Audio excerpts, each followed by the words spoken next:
오늘은 전반적으로 이제 만성질환에 대한 프로토콜 관련한 말씀들을 좀 드릴까 합니다. 그래서 보시고 말씀 나누겠습니다. 이제 제가 검사를 만성질환자들은 루틴 혈액 검사, 랩하고 산화 스트레스 항산화 능력 검사, 면역세포 능력 검사, 마이크로바이옴, NGS, BIA 요 5가지를 기본으로 해서 검사를 하고요. 루틴 랩은 뭐 누구나 다 하게 하고요. 밑에 4가지는 이제 환자 선택으로 하는데 뭐 가능하면 제가 이제 첫 진료 때 권유를 합니다. 이거는 이제 사실 알다시피 산화 스트레스는 항산화 능력은 실비는 되는 걸로 알고 있고요. 요람 검사는 보험이나 실비가 안 되고요. 마이크로바이옴, NGS, BIA도 실비나 보험이 안 되기 때문에 그렇게 권유하는 식으로 하고 있습니다. 보통은 뭐 한 3가지 정도는 보통 하고 있습니다. 그래서 요 루틴 앱은 이제 제가 웬만큼 다 이렇게 환자의 전반적인 상태를 기본 검사로 이렇게 파악할 수 있도록 하고요.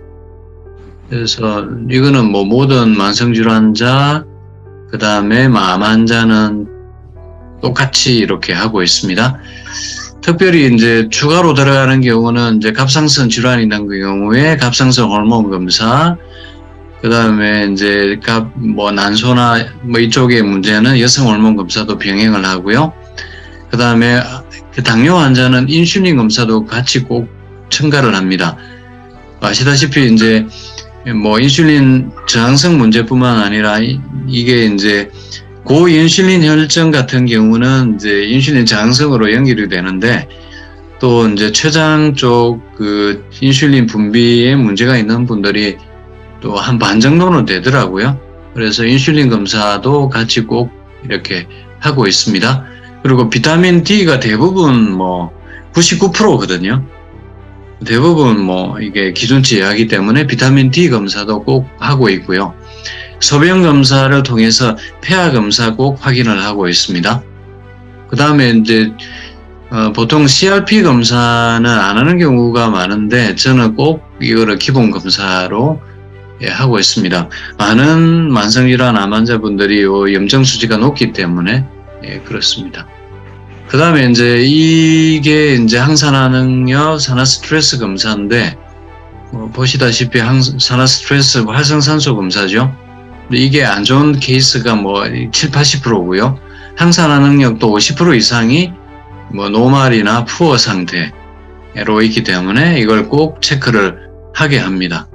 요거는 이제 실비가 되는 걸로 알고 있습니다. 그래서 요 보면 저희가 이 단계가 대부분 만성질환 암 환자가 4단계, 5단계 이렇게 나오거든요. 근데 이게 이제 랑 검사 순서입니다. 그래서 이게 이제 림프구의 활성도를 보는 거라고 보시면 되겠고요. 보통은 이제 인터페론으로 이제 NK세포 활성도 검사를 많은 병원에서 하고 있는데 제가 환자들 검사 결과를 보니까 뭐 암 환자나 만성질환자 중에 뭐 대부분 뭐 반 이상이 뭐 노말이다, 정상이다 이렇게 나와요. 그러니까 다 엉터리가 많은 거죠. 그러니까 저희가 해보면 대부분 면역 상태가 좋지 않은 걸로 나옵니다. 그러니까 99%예요. 그래서 이제 NK세포 활성도 검사는 별로 의미가 없습니다.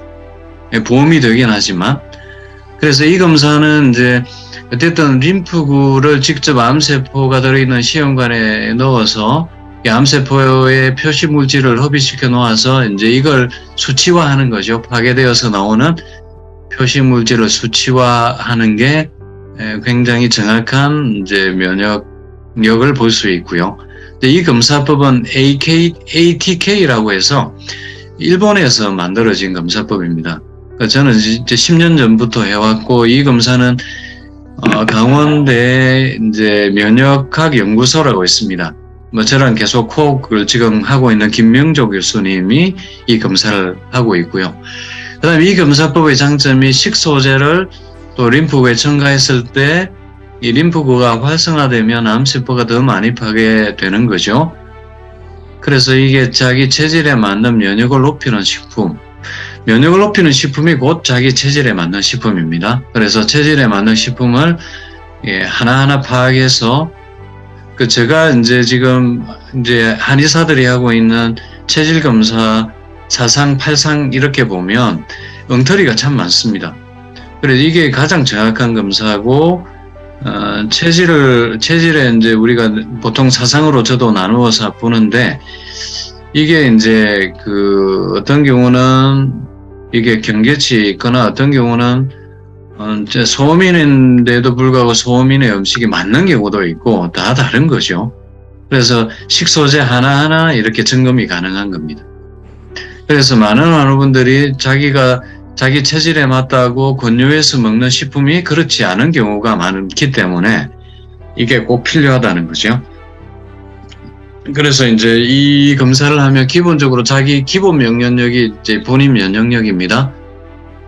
그래서 1800에서 2000까지가 정상이고요. 여기는 지금 양호가 1800으로 되어 있는데 2000 이상이 사실은 양호입니다. 네, 그래서 이 환자는 이제 1569 이렇게 해서 이제 본인 면역력이 수치화되어서 나오고요. 그러니까 이렇게 보시면 이제 이거 식소재는 한 100여 가지 체크를 할 수 있는데 이제 주로 이게 이제 하나당 한 5만 원 정도 비용이 들거든요. 그래서 물론 이제 여러 개 하면 이제 비용이 조금 절감이 되기도 하는데 보통은 한 20가지 하면 40만 원 정도 비용이 드는 거죠. 그러면 이제 많이 하면 또 비용이 드니까 이제 자기가 즐겨 먹는 식품, 최근에 자기가 좋다고 먹고 있는 천연물을 꼭 체크해서 보도록 합니다. 그래서 이 빨간선이 보이면 이 빨간선 위로 올라가는 식품들이 다 자기 체질에 맞는 식품이죠. 그래 의뢰자의 반응 지수가 빨간선 위로 여기 다 올라가고 있습니다. 그래서 전복, 보리, 녹차, 브루베리, 단호박 이런 식품들은 이제 이분에게 다 체질에 맞는 식품이에요. 그리고 이분은 보면 대표적인 이제 식품이 메밀인데 이 메밀이 잘 맞고 보리도 잘 맞죠. 그래서 이분은 소양인입니다. 그래서 이제 식품이 잘 맞는 분은 대부분 소양인이고 우리나라는 태양인이 0.1%밖에 되지 않습니다. 그리고 제가 이제 꼭 체크하도록 하는 이제 식품들이 요 4가지 정도 됩니다. 그러니까 CNR, 다뚜로, BRM270, R+, 이렇게 해서 R+는 이제 홍삼 발효한 식품이고요. 그래서 이게 이제 저희가 이제 항암이나 항염 목적으로 면역 증가 목적으로 쓰고 있는 식품들이 간혹 체질에 안 맞는 경우가 있거든요. BRM270이 열에 한 명이 안 맞습니다. 이게 소민한테는 안 맞거든요. 근데 소민이 다 안 맞는 게 아니라 소민 중에도 한 20-30%가 안 맞습니다. 그래서 이걸 꼭 체크해서 이제 여기에 따른 처방을 하고 있습니다. 지금 제가 하면 CNR이 다 5,000, 6,000 이렇게 나오고요.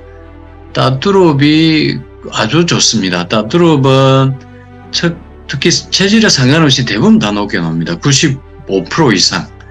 CNR은 100% 이상입니다. 1000%입니다. 1000명이면 1000명이 다 맞습니다. 따뚜롭은 100에 95명이 맞고요. 그래서 이 따뚜롭을 항염 항암 목적으로 많이 처방을 하고 있습니다. 네, 이 2가지는 체질에 맞춰서 쓰고. 그 다음에 BIA입니다. 바이오 임피던스 어널리시스라의 준말입니다. 바이오 일렉트리컬 임피던스 어널리시스. 이게 지금 유럽에서 많이 활용을 하고 있는데 요게 원리입니다. 이제 손과 발의 전극을 연결해서 이게 이제 미세 전류를 흘리는 거죠. 그러면 저항값을 보는 겁니다. 저항값을 계산을 해서 이게 우리 몸이 원통이라고 생각하고 저항을 알고 부피를 계산하는 방식이라고 보시면 되겠습니다. 그래서 우리가 이제 우리 몸이 70%가 물이지 않습니까? 그러니까 물량을 이제 측정을 하고 체질량, 근육, 지방 이런 양을 다 측정이 가능합니다. 그래서 요게 이제 손발에 이렇게 연결을 해서 4개를 연결을 합니다.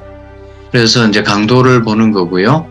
그래서 체지방, 체세포, 수분, 체내 수분, 이게 이제 물량도 세포 안의 물, 세포 밖의 물까지 다 측정이 됩니다.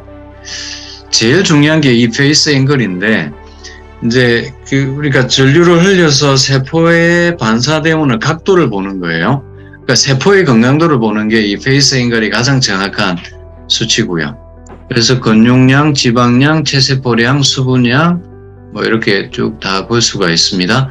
그래서 이게 이제 전반적으로 세포의 건강도, 영양 상태, 기능을 볼 수 있습니다. 요 그림이 이제 아주 간단한 기계인데, 요 전극을 연결해서 요 이제 수치가 다 나와요. 그럼 이걸 이제 컴퓨터에 집어넣으면 요렇게 이제 나옵니다. 예, 세포의 건강도, 영양 상태에서 요 세 가지가 가장 중요한데요. 베이스 앵글이 세포 나이라 보시면 됩니다.